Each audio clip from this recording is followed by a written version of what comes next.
Hey everyone, welcome back to another episode of This Week in Niche Pursuits News.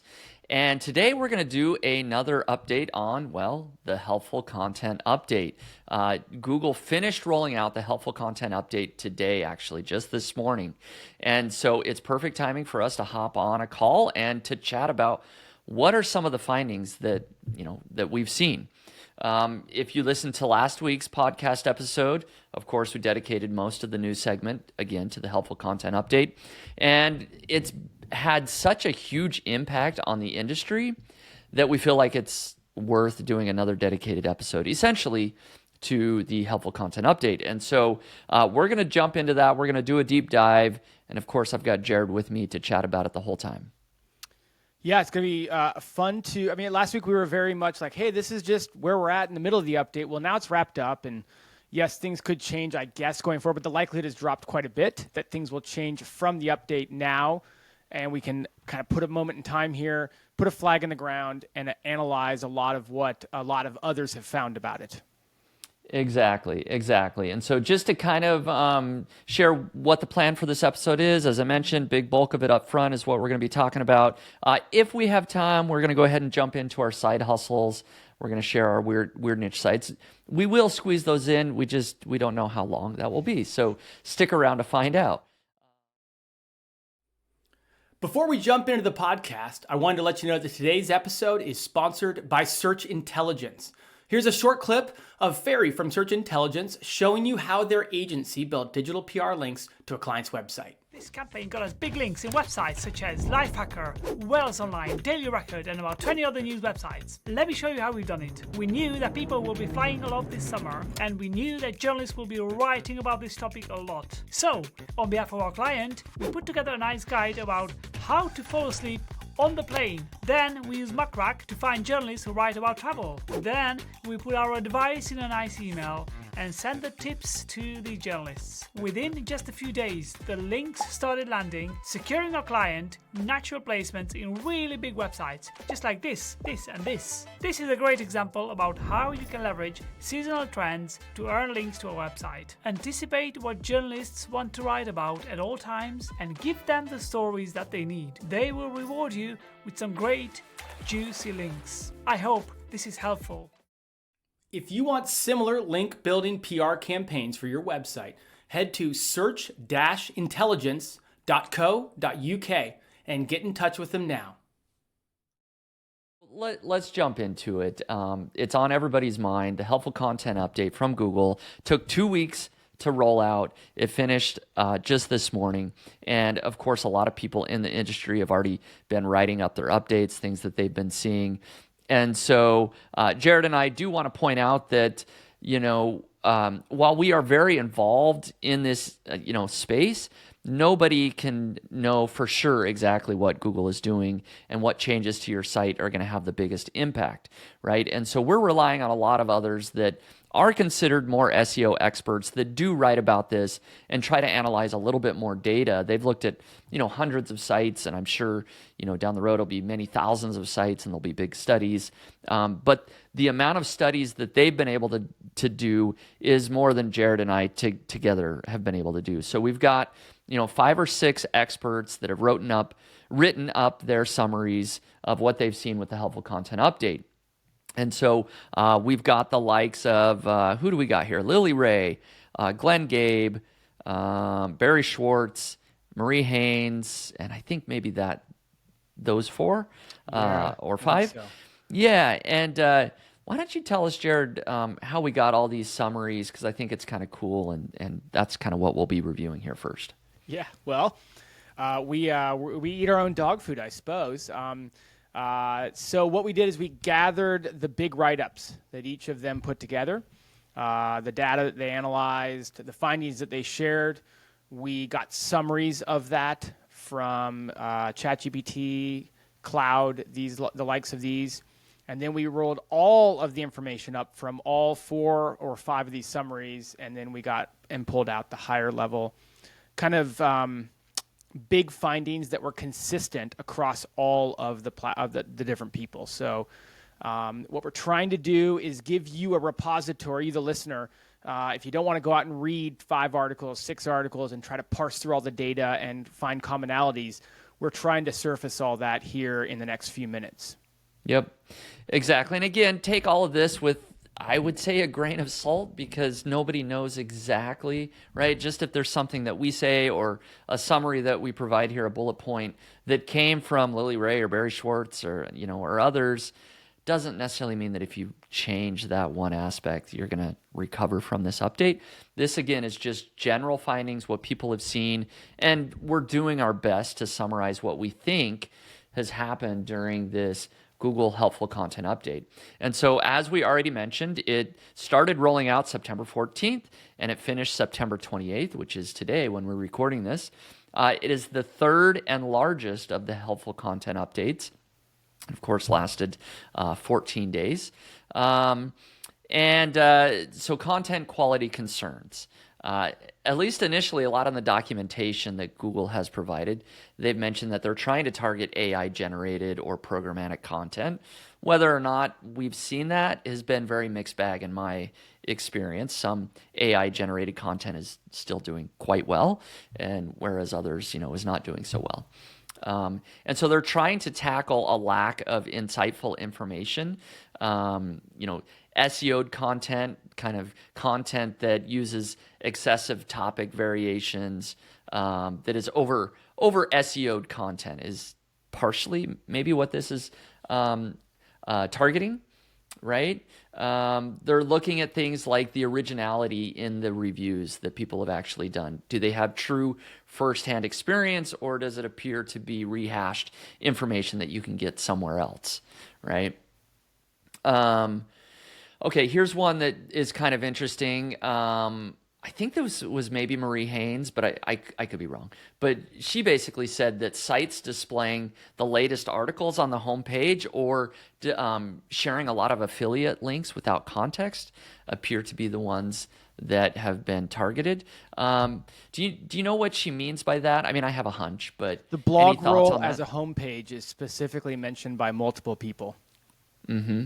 Yeah, so like brands don't have blog rolls as homepages. Like if you're an e-com business, your homepage isn't a blog roll, basically. I mean, I'm not trying to be too short about it, but that's kind of the underlying aspect of it. Right. And then also the affiliate links without, context, right? Like just throwing it in your content, maybe just throwing affiliate links without kind of explaining what this is all about. And you'll see affiliate links come up a couple times in the next few minutes. So that's one mention. But yeah, there's a bunch of different, I don't want to say theories because most of what this is data, but there's a bunch of data that says, hey, look, that's affiliate, kind of heavy affiliate articles tend to lead to a lower helpful content score. Yeah.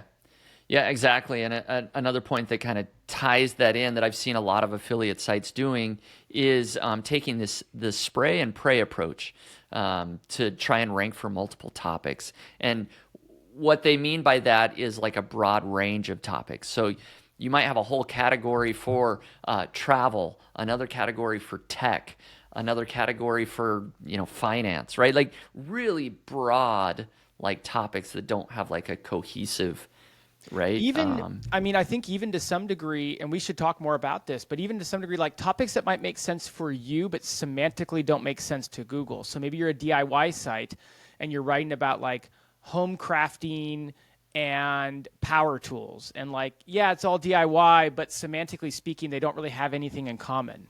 Mm-hmm. Right. It's maybe not the same person, right?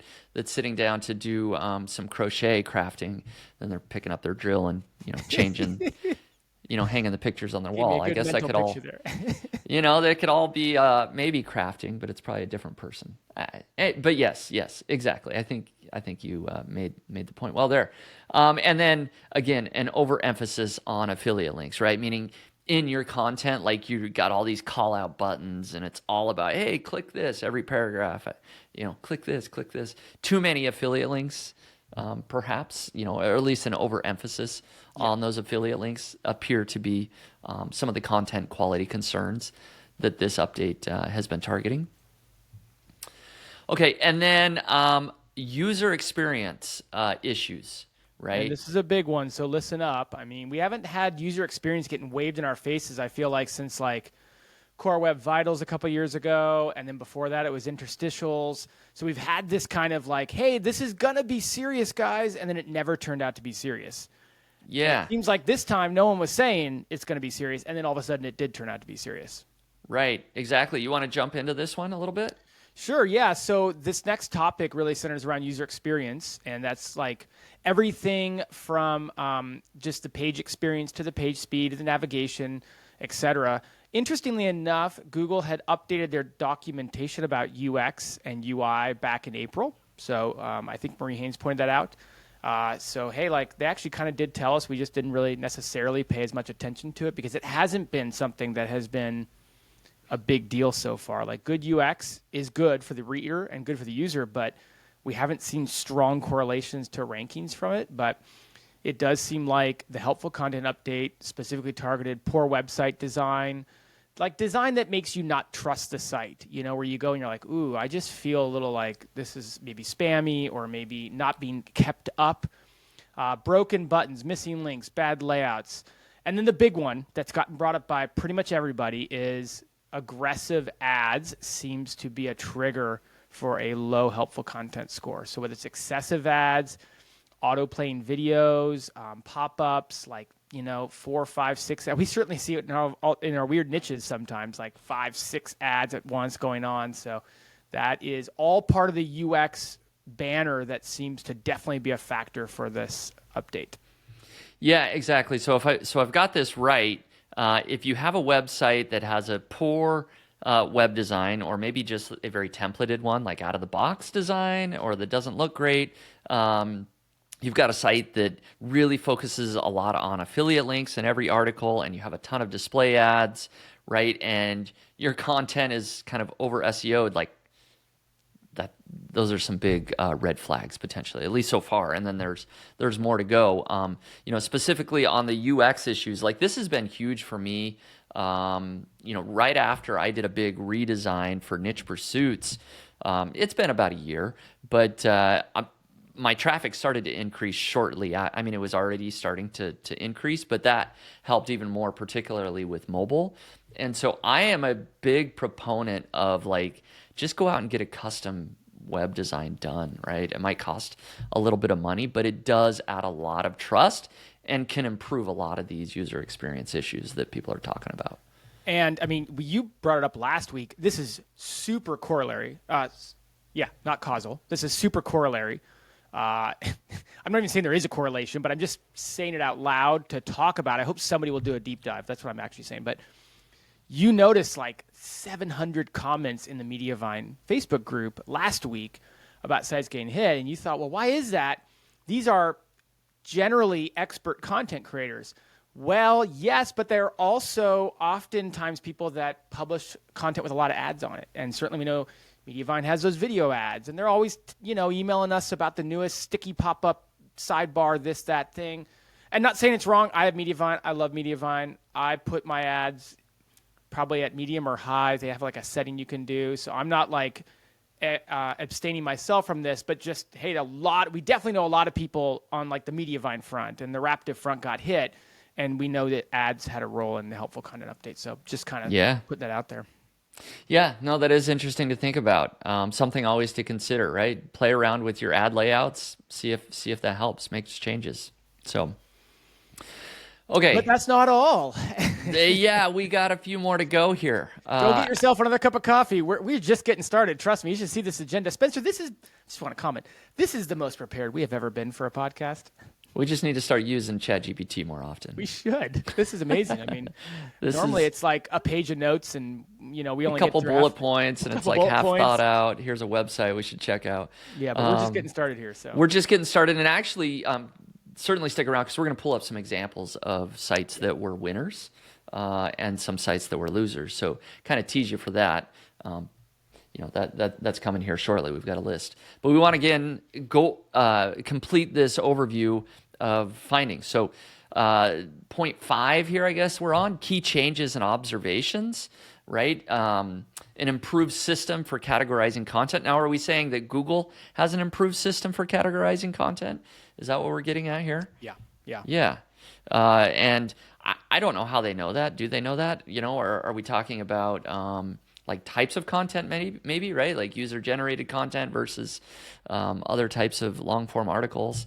I don't know exactly what that means. But a decrease in visibility of low-quality content, certainly, as we've talked about. Okay, an emphasis on content for human readers. They've been trying to say that, and they did update their documentation to clarify that, hey, this originally it said content written by humans for humans. Now it just emphasizes written for humans. Okay. Okay, and then data providers notice significant ranking changes despite low volatility. So what's interesting, I think that what this point is that I read a couple of the summaries, is that like tools like SEMrush, Rank Ranger, others that kind of give this weather forecast, the Mozcast, like it's been low throughout the helpful content update, and yet there's this huge uproar of, hey, my rankings have changed like crazy. So it's just interesting that those data providers have not picked up on this crazy volatility that has been going on. Well, I think it certainly disproportionately affected the niche site community, if you will. And by the way, a lot of the part here that talks about content for human readers, that would be, if you're seeing a lot of UGC stuff, that would be where this summary addresses that. We'll certainly get into more UGC conversations in the podcast, but as a whole, it's worth mentioning, like when they talk about emphasis on content for human readers, what they're kind of saying behind all that is, hey, you probably saw a massive spike in Reddit, Quora, and then other forums, places, threads, places where people can add their own opinions, not have to be the owner of the domain to publish comments on it, right? Like this kind of user-generated content, UGC. Can I publish thoughts on this domain without it being something that I have a login to, like an ownership of that domain? Yeah, and it is kind of interesting because, when you participate in those forums or when people add answers to Quora or to Reddit, they're not thinking about search engines. They're just thinking about, I'm going to answer this question. And so in a lot of cases, that probably is great content versus, right, the overly SEO'd, sort of rehashed information. So not SEO content by and large when you're answering on a Reddit forum. No, not at all. Exactly. And so it really kind of shifts the mindset, right? And Google is forcing us to do that. Okay, so branding and trust is the next big point here. Lack of significant online presence or branding. Now, I'm going to touch on this with some of the winners and losers in the future. And what I've noticed, right, is that if you don't have other properties, like you're not on YouTube, you don't have active social media accounts, maybe if you have a podcast, that helps, right? Like there's all these other things you could be doing if you had a true brand that you wouldn't be doing if you just owned a niche site, perhaps, and trying to rank in Google. And so people, these people that gave the summary here have noticed that sites that were hit didn't have a lot of this significant online presence or branding. And then content authorship, importance of verifiable credentials and expertise. We talked about that for a long time. Demand for truly helpful content from trusted sources. There's a ton to unpack here, and I do want to talk a little bit more, showing some real examples. We could do a whole podcast on just that section right there. And we have. The brand and trust. We have, actually. Good point. Yeah. Okay, so, recovery and recommendations. So what do people recommend that, to do to recover from this? Well, unfortunately, it says Glad recovery. You're the one saying this. Yeah, unfortunately, recovery is generally going to be slow and may require significant long-term changes. So it may require you to shift your entire strategy of your website and just really think hard about, okay, why am I producing this content? How am I producing it? Do I need to build my brand further? Initially I just wanted this to be a side project that I publish some SEO articles, but maybe now I need to create a YouTube channel and actually get on camera and have a podcast and, take pictures that are original and truly hire experts and bring them in. So it could, require a whole self-assessment of what you're doing, which is kind of this next point, is that Now, did Google provide a list of questions for self-assessment? They do, yes. Okay, well, we should See probably... if I can find that while we're talking here. Yeah, that would be good to, pull that up and share with where that is. But, so Google's got a list of these guidelines you can do to look at your site. I think it probably is similar to what I said, but probably more on point.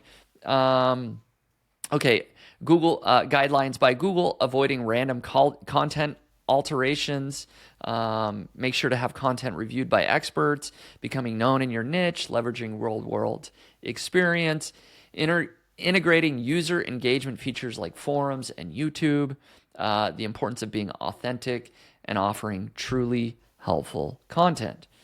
Okay. Did I give you enough time to find that? I believe I have found it, yes. So self-assess your content. Here it is, Spencer. Let me see. You want me to just put it in our little doc here?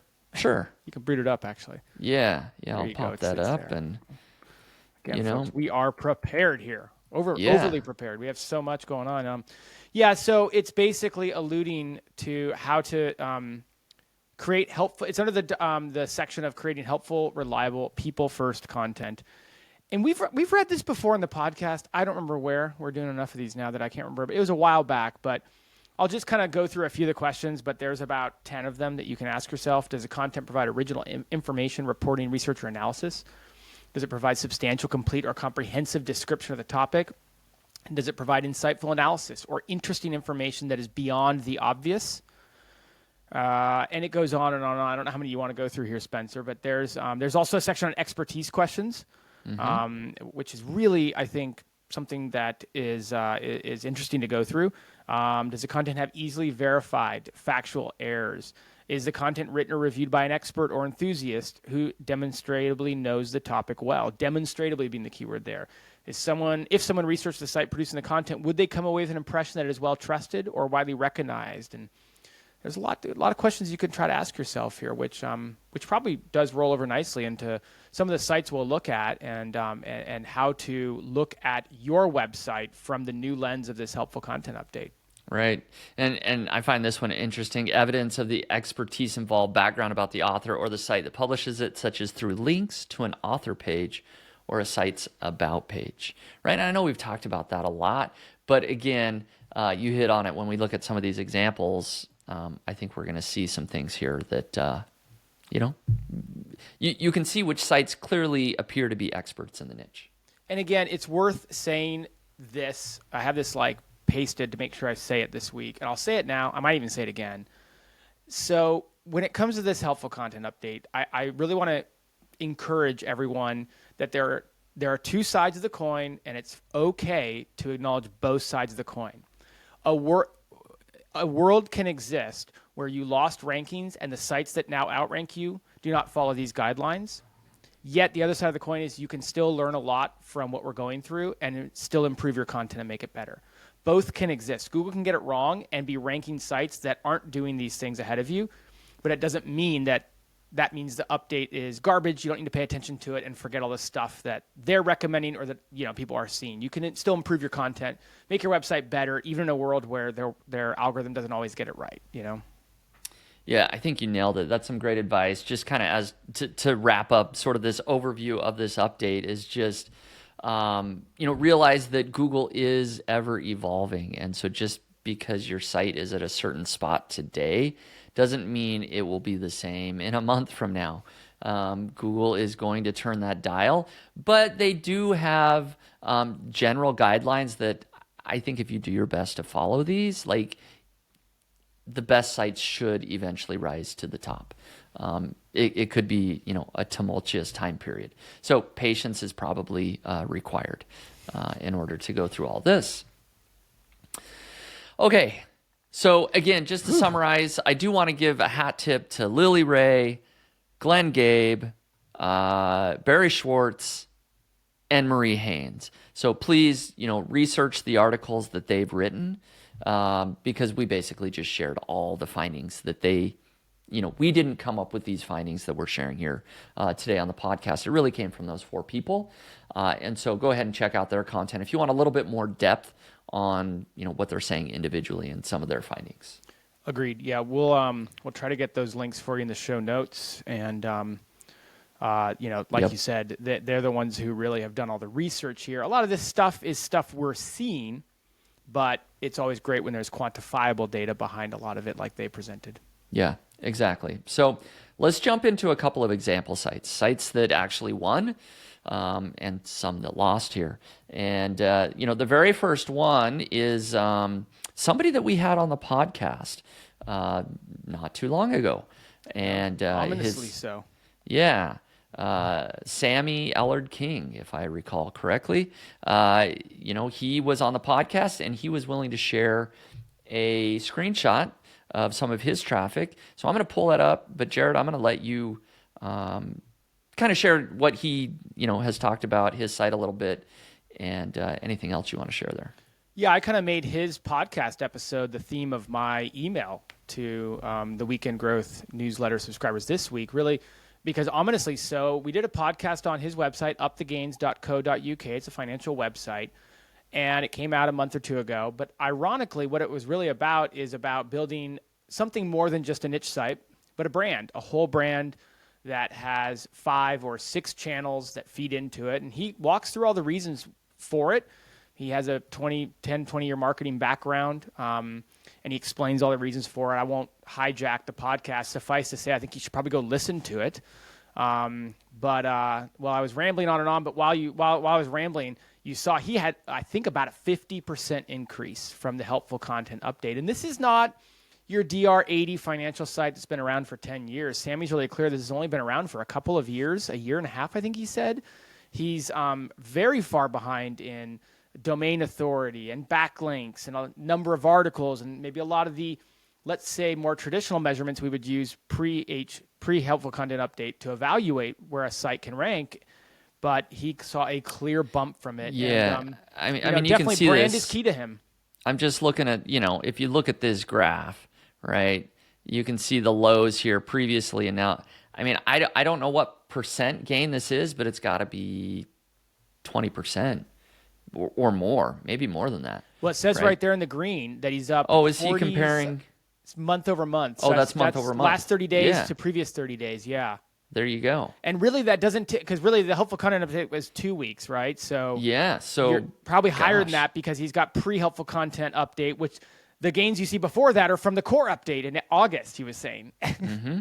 So he's doing really well, and I did just pull up his site a little bit ago, right? And a couple of the things that I just noticed right off that you mentioned, right? Like it's got pictures of him. Like he is front and center. He's not afraid to be on the website, okay?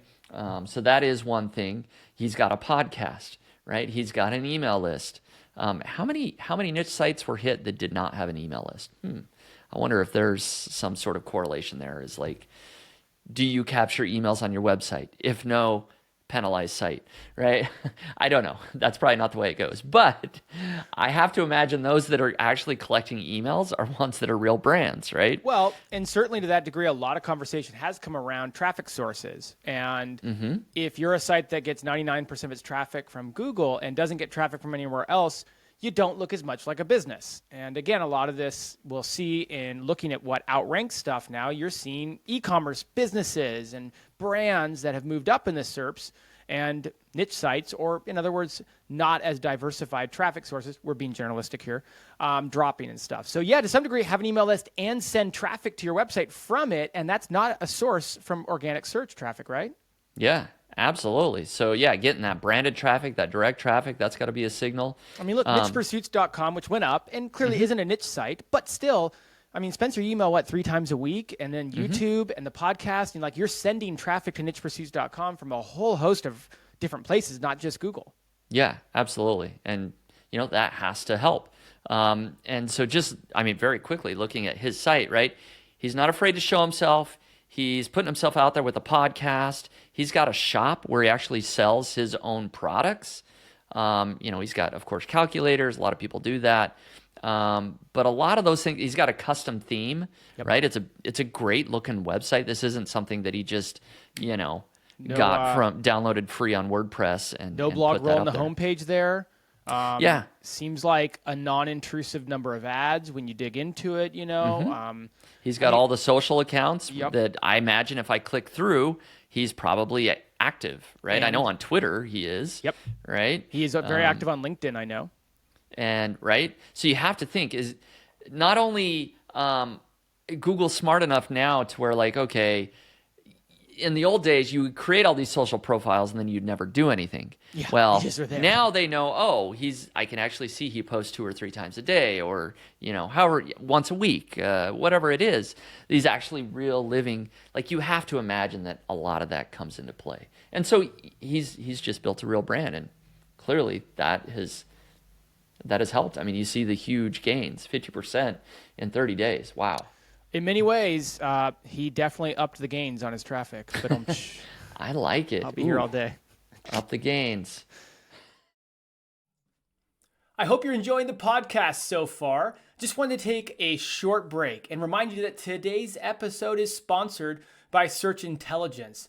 I've got a short clip from Ferry at Search Intelligence showing you how their agency built digital PR links to a client's website. This is how we landed massive links for our client in The Sun, a DR90 website, and many other UK news websites. We have used freely available data from YouGov to simply find out what the nation's favorite car brand is and which brands people love the most. Of course, Rolls-Royce came out on top, Aston Martin second, and Jaguar third. We put these insights in a short email and sent it to journalists that write about cars and to national news desks on behalf of our client. Within a few days, our client got featured in all the Suns, as well as many regional newspaper sites in the UK, gaining DR90 links to their leasing comparison website. YouGov website is full of unlimited PR stories with data already available for free. All you have to do is to start researching their data and start asking the data questions. You will be surprised of the unlimited PR campaigns that you will find there that can help you build massive exposure and links to your or your clients' websites. I hope this video is helpful and inspirational. Are you looking for similar link building PR campaigns for your website? If so, just go to search-intelligence.co.uk and get in touch with them today. So, good. Did I hijack that conversation? Was there anything else? I mean, you wrote a whole email on it, and then I sort of shared my thoughts too, but No, that's fine. I'm just still so impressed with my pun, I can't even think straight anymore. up the gains, baby. You got it. That one was handed to you on a silver platter. You shouldn't be Did too not proud of plan yourself. that Come one. on. I know it was begging to be said. I actually didn't plan it. It just occurred to me. I didn't notice it. You got it first. I should have stolen that. No, I So- think I think it's great, and we didn't noodle through a lot of his content, but I think you'd find the same as you drill through. And by the way, I'll just point it out. This is a conversation that I've seen a bunch. Look at that button in the top right of his menu, shop.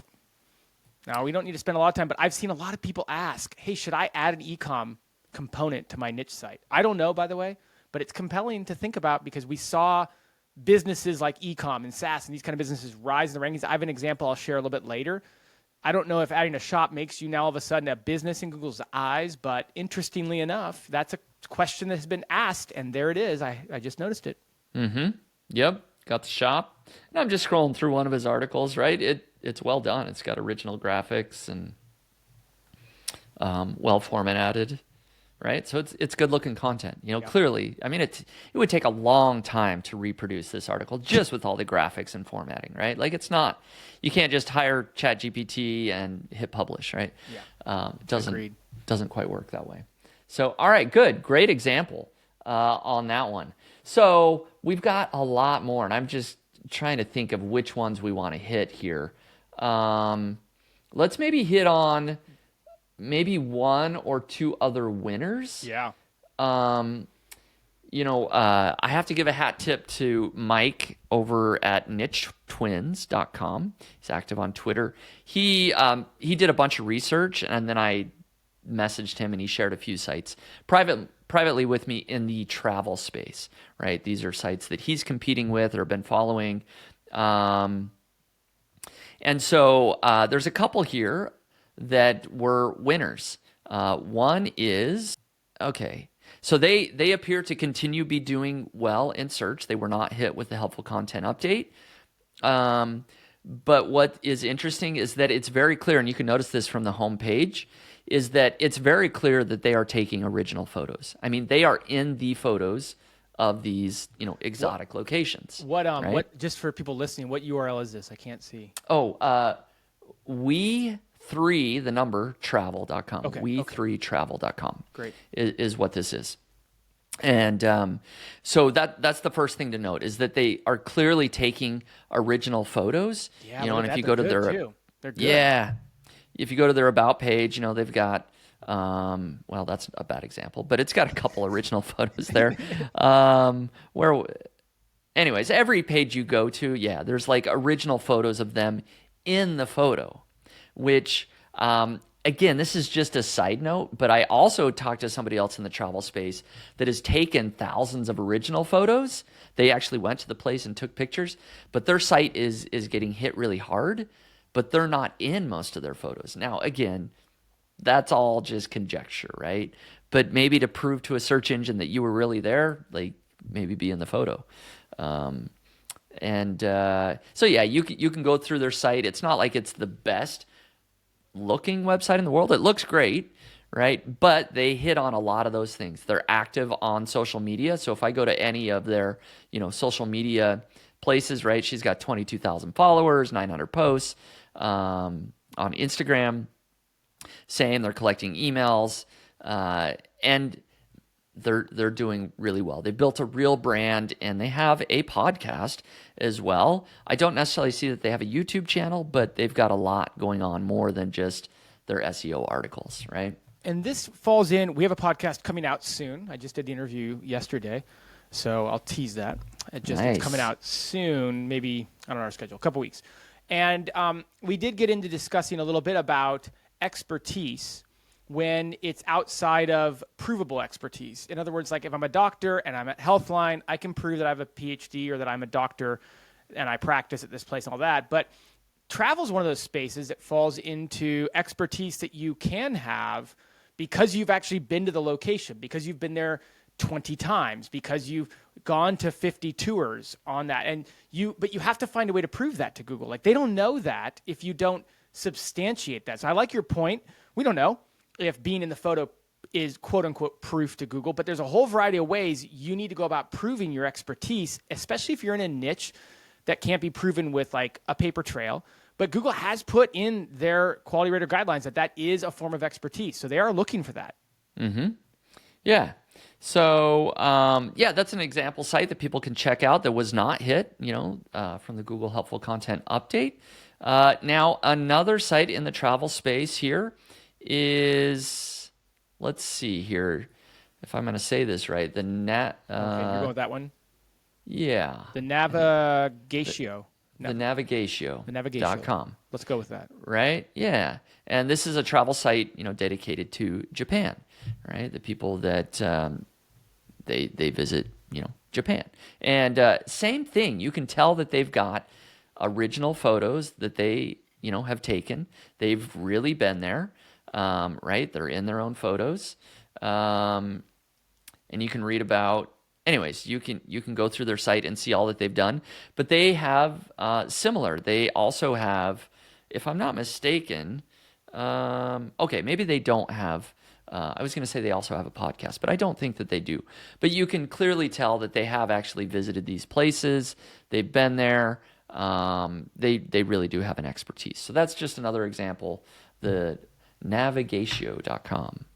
Yeah, and Spencer, it's interesting because when and I encourage everyone to do this, like if you can get a list or whatever, like, or if you do your own research and kind of segment winner, loser, like just right here, we just looked at 3 sites in a row that are winning. And it's like, you can just clearly tell, like when you look at them 3 back to back, like their websites have a design. I don't know if this one is a custom theme, but whatever it is, like custom or not, like they just look good, they just look good. And probably if we had them up on mobile, they'd probably look good there. And let's be honest, a lot of niche sites are victim of design doesn't matter as much. Put that time towards content, get more content out, build backlinks. And again, not saying that's bad in itself, but when we look at the 3 sites in a row that have won, there are just 3 of them. But boy, they all look good, Mm-hmm. Yeah, and maybe I'll give another short 30-second, another site here that also saw a bump is NewEnglandWanderlust.com, right? Again, a great looking site, great looking theme. I will point out that I think most of these actually had Mediavine ads on them. And I was going to point out most of them have the video ad. It's Yeah. subtly loaded in the sidebar, and but they have the video, so don't go run off pulling videos off your site, your video ads. Just take all of this information in. It's not all going to be indicative, but they're all factors, right? Yep. Again, she's taking original photos. She's there standing in all of her pictures, right? She's been there. So she has an expertise when it comes to Maine or New England, whatever the site may be. Okay. Do we want to jump into some losers? Yes, we do. Some sites. I think we do. Yeah, I think we do too. And if I had Ahrefs, pulled up, we could actually see the dip on some of these. But here is a site that, again, according to Mike from Niche Twins, this is newenglandwithlove.com. This is a site that is losing in the Google Helpful Content Update. And Mike says that he's been tracking this for a while, and it's losing rankings fast. They tend to take shortcuts on a lot of their articles. They're just copying generic photos from other websites, or not even photos from the places that they're talking about, is what Mike has noticed, right? Yeah, they went a bit too big on sort of generic content, wide amount of content that they're covering. So Look at that navigational menu. Imagine that on a mobile device. yeah, good point. I wonder if pulling this up, like, it probably would look terrible on I'm mobile. going to try to pull it up while we're talking here. Not that I can necessarily show it on the screen, but let me just see if I'm right about that or not. Right, and when you go to their about page, there are a couple pictures of the author. It's not a great mobile experience, but it's not awful, Yeah, okay. but it's not great. But again, I'm kind of relying on Mike's expertise, where he's basically gone through the site and saying, hey, they're taking tons of shortcuts on articles, they're using a lot of generic photos, and so that's probably why they have been hit. Okay, and then one more here to share that also got hit is treasuredfamilytravels.com. Okay. Now, there we see a much more antiquated site design. Mm-hmm. Not bad, by the way. I'm not saying it's terrible, but it's just not, what's the right word? It doesn't hit you the same way the Modern. other ones that we looked at were. Yeah. And I was going to try and see if I could pull them up on Ahrefs real quick to see if, I'll share this tab. You can just see that Treasured Family Travels, you can see it's taken this massive nosedive in the last couple of weeks, right? In Ahrefs. And Ahrefs is usually a week or so behind, and so I imagine this is going to look a lot worse if you were to look at this in a week or so. And so they definitely are getting hit. They're losing rankings on a lot of things. And so if we go back to this, where's their about page? Maybe it's in the footer. I don't even see an about page. Yeah. I've got probably some generic privacy policies and disclosures, right? Oh, about Yeah. upper left there. Go up to the upper left. Oh, was there? Oh, there you go. Depends on, there it is. Okay, so there is an about, oh, well, there you go. There is an about page with Christine. Yep. Okay, well, hey, looks like she's got some original photos with, they visited Mickey once over here. And again, it's proof. Like, this is great because look, they have a shop as well. Remember, I pointed out shop. There Look, you go. She's got Yeah. a shop up there, right? So Right. I think maybe this underscores a lot of what you need to understand about this update and what Google going forward probably is. You might not like what I'm about to say, but you mentioned it already, Spencer. Like, starting a social account and checking that box is not enough anymore. Having an about page with a picture of you sitting in Mickey's lap is not enough. Having a good design, like you got to tie everything together and then still add something that Google goes, oh, okay, good. I like that. I need that. That's different. That's unique. That's like, and I don't want to be over summarized. We keep saying that, but you can see that there's like 10, 20 different things that are going into it. And we've already seen in our 5-6 examples, like there's nothing totally causal about this. There isn't, you have a video ad, you're done. So it's very nuanced. You got to really get out your investigatory glasses to look at this. Mm-hmm. Yeah, exactly. And it would take a deep dive to really analyze the entire site and, figure out what they could change or what they could do better and ask themselves those sort of Google helpful content update questions and be honest about them. I mean, if you could, and maybe you do this on your own, but like Spencer kind of did it. Like he scanned Sammy's individual article and he was like, I can just tell that a lot of time and a lot of effort went into that. And from afar, can you do that with your content? I know on a site of mine that went down that I do feel is good content. But if you were to go scan that right now live on the screen, you wouldn't have that reaction to it. You wouldn't necessarily say, oh, Jared, did you just put that thing into ChatGPT? And I'd say, no, I didn't. It was actually written by someone who knows what they're talking about. But you wouldn't look at it and go like, oh, yeah, I can tell without a shadow of a doubt that there's a lot of effort that was put into that, right? Like, and that's kind of the difference there in analyzing it. Like, I'm not saying that what I have on that site is bad because it's not bad. It's actually very accurate. It's actually written by somebody who knows what they're talking about. But you wouldn't look at it and say, it's amazing. Yep, exactly. So, that's a lot. We've covered a lot minutes here. In now? Yeah. And so much for going shorter on these suckers, huh? Exactly. I mean, we've got more sites we could look at, but maybe we'll wrap it there for examples of sites. Not final thoughts. I'm sure this will continue to come up, but like maybe wrapping up today's episode on the helpful content update. I mean, what do you think?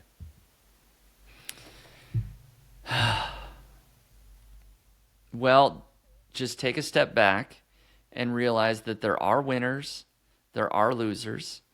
Google hasn't crushed this business model. You can still blog, you can still do well with content websites. And for me, I've been in this industry for a long time. I went through Google Panda and Google Penguin, and so I know that patience is very important. So I would just advise being patient, take a step back, and realize that if you truly want to win in this business, and you can, that it's just going to take time, and you might need to reanalyze some of the things that you're doing. Second and last question for me on it. I'm in host mode. We looked at a lot of sites that were winning and sites that were losing, but what we didn't do is look at the SERPs and how they've changed dramatically with UGC content rising so high. Reddit, Quora, niche forums, all that. And a lot of them are bad. Like if you go look, like their forum posts from 10 years ago. I have an example that I wanted to share. I'll set the stage with this example really quickly. I didn't run this one by you. It is in the agenda, but the agenda is like 21 pages long. So. I went and looked to prepare for that site I was talking about. Not bad content, but dropped, I think, 20% or so. Lost some number one rankings. For one of the number one rankings I had, I dropped to number 7. It's a versus keyword. I used to rank number 1. Now I'm 7. The new SERP landscape looks like this. Number 1 is an e-commerce business that sells products, and they wrote a "What is X" article. Didn't even address why. It's an X versus Y post. Didn't even address why. They now rank for what is X, an informational article. It is 179 words. Number 2 ranking is a PAA box. Number 3 is a niche site buying guide about how to buy, about the best X product. Again, doesn't address why. Number 4 is a YouTube carousel. Number 5 is a niche forum. Number 6 is a niche forum. Number 7 is me. So the SERPs are a mess. I cannot imagine that's providing a good experience. I did say, I had to put my, hey, okay, what can I improve? Let me go put on my hat and look at that one niche site that's now ranking number 3 for the buying guide. Their homepage, didn't look at the article, but their homepage, above the fold is a massive image, just like Sammy, of the person behind the brand explaining next to the headshot why they're an authoritative voice on this. The ads, they have no ads above the fold. They do have ads. They do have the typical, they are on Mediavine. They have the typical footer ad and the typical sidebar ad and the typical video ad we're seeing, but nothing above the fold on any of their articles. And they have a ton of breadth about the topic. They've covered hundreds of articles around this somewhat niche down topic. So again, the SERPs in this case where I dropped from number 1 to number 7 are a mess, but I still was able to learn something from the one niche site that's ranking number 3, and I was able to get a lot, honestly. Yeah. No, that's good. I think if you take a positive attitude and just try to learn something, there's always something that we can tweak in our own business and maybe make it a little bit better. And so I think that's the right approach, is just learning where you can and hoping that Google maybe tweaks something a little bit to help bring some of those articles back. Last week we predicted that the Niche Pursuits forum, the newly established forum for that would be outranking nichepursuits.com. Has that happened yet? Well, maybe for some keywords, but I haven't checked. It actually is getting some traffic. I don't know if I'll have time. It's fine. You don't need to pull it up. I was just joking because forums are ranking, and we kind of predicted that last week. That and your Bard conversations as well, by the way. Did you see that? Yes, I did see something about that. Google's actually indexing Bard conversations. They're indexing private Bard conversations. So scary. Yeah, that's not good. But anyways, I think we've covered it for the day, and I agree. so much else we could have talked about. I feel like we're just scraping the surface, but yeah, and we may come back and do another episode on it, or we'll have somebody on the podcast talking for an hour about the helpful content update. We'll see where it goes. So since we took up most of the time here, I don't want to leave people hanging. If they've been waiting around for our side hustle updates and the weird niche sites, we're going to do it like lightning round, okay? So we'll just try to take like a minute each here, maybe. So side hustles. Mine is super short. I actually don't have anything to report on my side hustles, but like the side project of Niche Pursuits is this challenge, this build an artificial intelligence challenge, which again, you kind of chuckled at, like the transition is terrible. I know, after talking about the helpful content update, but here we are. This is what people wanted to do, is build a website from scratch and use AI to create that content. It's been September 20th is when it launched. It's only been around about a week. I will just say that today, 2 different people shared screenshots. They're already getting traffic. Wow. Now, it's not very much, but a couple of clicks in Google Search Console are showing up. So I'm just applauding that. I'm super pumped about that. So people can follow along on the forums in the community, community.nichepursuits.com. I did a YouTube live last Friday. I saw that. Kind of kicking it off, and that went well. Yeah. And I will announce that I am doing another YouTube live on Monday, 10 a.m. Pacific Standard Time. So if people want to watch another YouTube live, I'm bringing on an expert to talk about AI content and some of their strategies. And so that should be a good one for people following along, or even if you're just interested in different strategies, listening for that. So that's coming Monday. But that's my very quick update of what's happening. Well, for me, quickly, it's a good week to be quick because I didn't do much either. Amazon Influencer, I think I just hit a bit of a wall. It's a little deflating that the numbers are down so much. I'm committed to it, so it's okay. Like you said, patience is necessary, and we've spoken about that at length just like with websites with the Amazon Influencer program. So I think I got like 16 videos done and uploaded and stuff. So still very low earnings. I'm guessing you would report if they would change for you, but still very low earnings. A lot of hope holding out that as we enter Q4 and Amazon announced some sort of Prime Day thing, like Prime Deal Days or in October. So we'll see. We'll have to see how that comes out.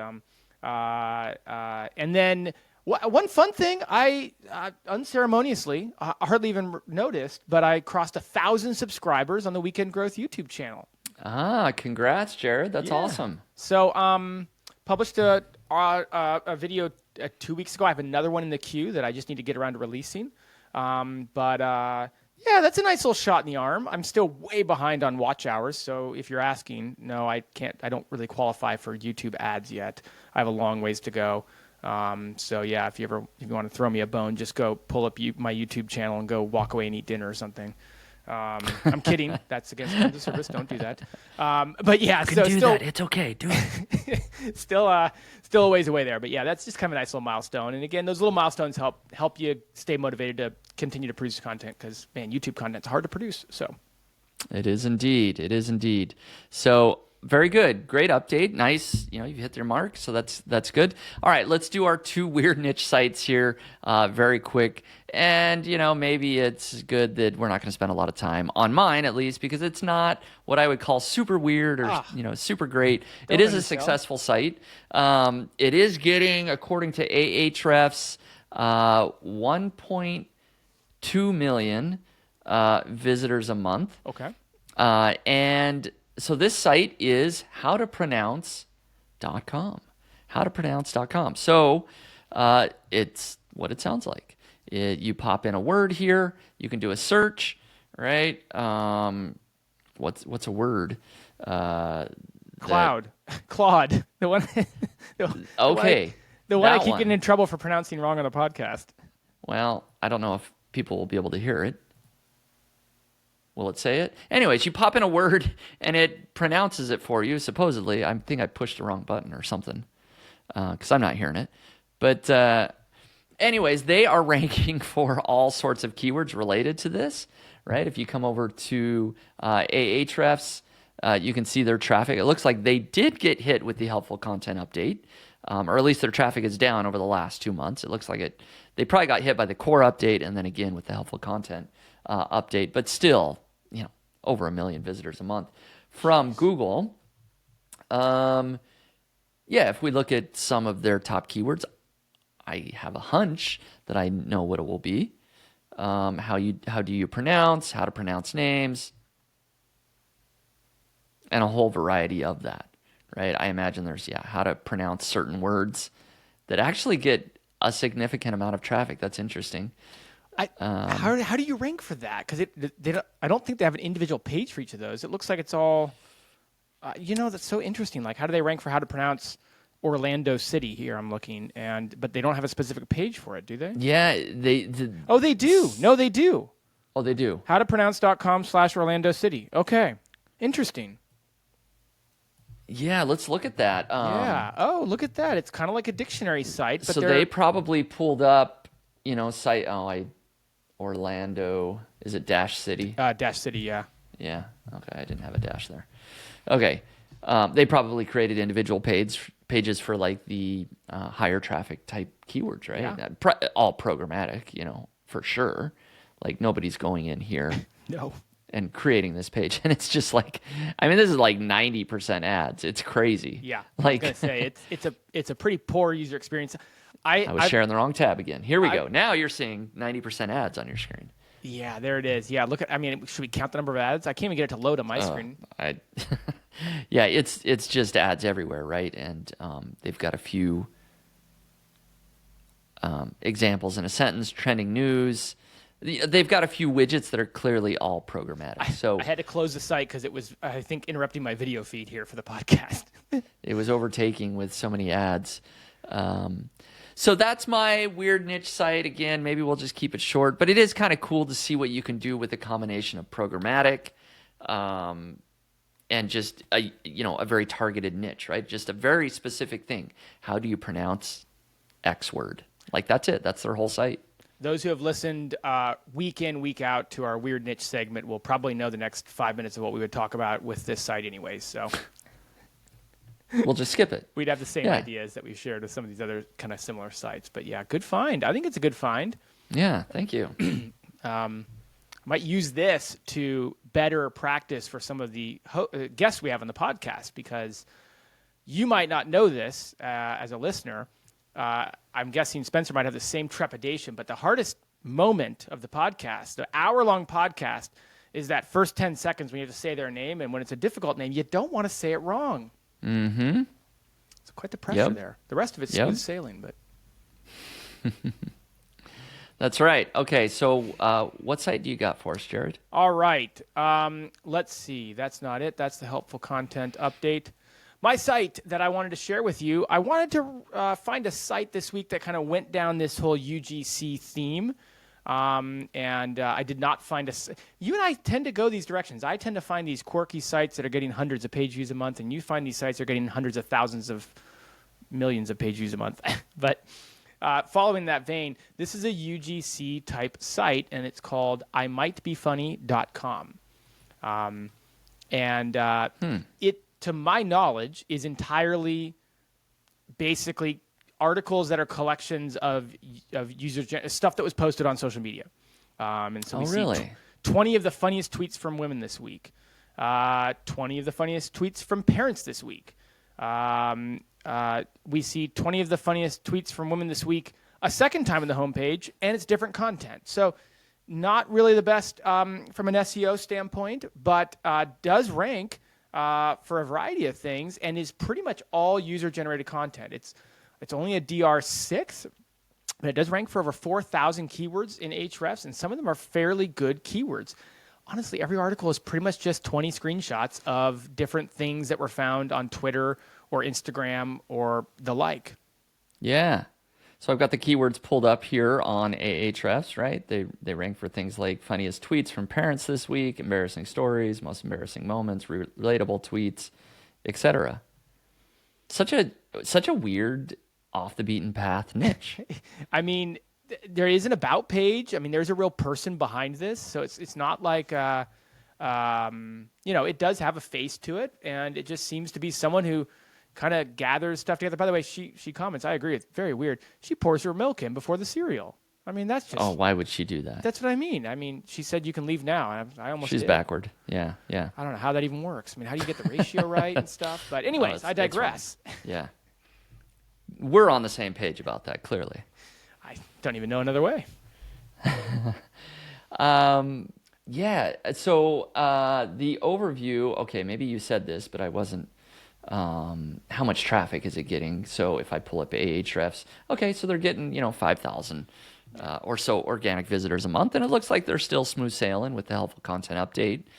At least nothing showed up yet. Nothing yet. Yeah. And I mean, again, like when you talk about a site from a ease of creation standpoint, I mean, this flies in the face in some ways of what the helpful content asks us to do. Helpful content update seems to want us to do, which is, really unique content. I mean, all this is aggregating, but maybe that is helpful. Like if you want to laugh, maybe this is great. You get all 20 of the funniest tweets in one spot, but think about it from a workflow standpoint, going back to the SEO hat we tend to put on, like that's something a VA could put together for you.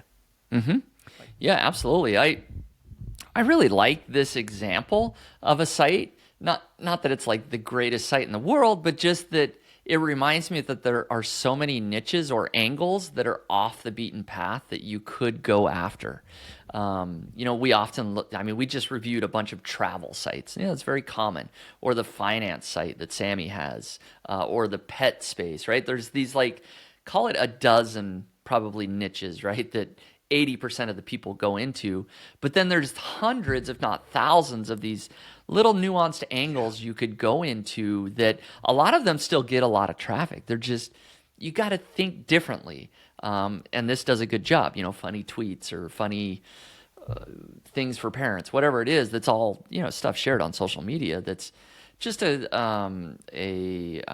combination of all these tweets, all this user-generated content. We talk a lot, to kind of wrap up this thought here, but to give people some inspiration, we talk a lot about backlink building and how to build natural backlinks by creating unique content, unique stats, unique things. And one of the best ways to do that is just take two data sets that have already been published and then draw conclusions when you bring the two of them together. Now that's unique data because those two data sets have never been compared and contrasted before. And man, so many, you want to start a hiking site, probably a lot of hiking sites out there, probably a lot of competition. You want to start a travel site, but how many, travel hiking sites are there? And, so to your point, just inspiration from this, there's definitely inspiration there to give you some ideas on what your project can be and being successful with it. Yep. Yeah. Creativity can go a long way. If you find, just a unique angle that a lot of people aren't doing, you can wiggle your way in and have yourself a nice little niche site. So great find. I like it. We covered it all. Certainly 95% of the podcast was on the helpful content update. So I hope everybody enjoyed that. But we did get our side hustles and our weird niche sites in as well. I feel like I need to take a break now, Yeah, Jared. I'm going to go on a walk or something. Maybe go out and hang out in the yard for a little while, get some sun. That was Yeah. that was the most I've ever prepared for a news segment. So hopefully we did the topic justice. I think it was a topic that definitely warranted this level of attention from us and kind of adapting and adjusting the typical schedule. We'll probably be back to the normal schedule next week, but this one felt warranted this week. Yeah. And if you enjoyed all that information, if you're still here on the podcast, give it a thumbs up on YouTube or wherever you listen to your podcast. Leave a review. We'd really appreciate that. Any feedback that helps us know that we're doing a good job is appreciated.